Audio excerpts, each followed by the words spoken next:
Welcome to the Ecotechie. In today's video, we are going to further our discussion with decision tree. We are going to learn a concept which is known as pruning. So the idea of pruning in decision tree is very similar to pruning in real life. Like how a gardener prunes the tree, like it removes the excess leaves so that the tree looks very beautiful.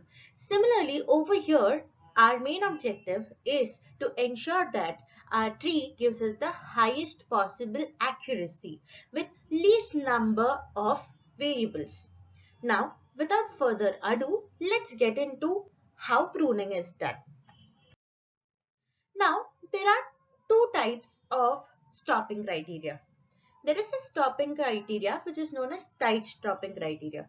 Now, what exactly happens in a tight stopping criteria is that you have a very small tree which is going to be made because you are restricting it on a very instance. So, your tree doesn't grow to its full extent and the accuracy may be quite low. So, a tight stopping criteria would lead to a small and underfit tree. Underfit tree clearly means that your testing accuracy and your training accuracy both are not going to be good. Now, there's another criteria or your loose stopping criteria. Now, what happens in loose stopping criteria is that we go on building the tree, we do not restrict it at all and it just overgrows. And when such a scenario happens, what happens is that the complexity of the problem increases. You have very large trees and they are overfit. Overfit in the sense it is not able to generalize well. So in training data, it is performing really well, but in case of testing set or generalization, it is not able to do. So you have large and overfit trees. So you have your tight stopping criteria, which you have small underfit trees, and you have a loose stopping criteria where you have large overfit tree. Now, both these scenarios are not good. Underfitting and overfitting is not something we like. What we like is best fit. Now, this pruning helps to reach your best fit. How does it do that? Let's see. So now you have made your entire tree. You have formed a very large tree using the loose policy or the loose stopping criteria.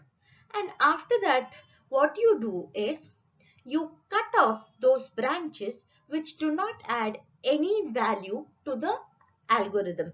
So if a particular node is not adding any accuracy to the model, it is better to not have that model. So you first build a very large tree and then you remove or cut off the nodes which do not give much accuracy, and then you reach a small tree. Now this small tree is not underfit. This small tree has the highest accuracy possible. At the same time, it is less complex.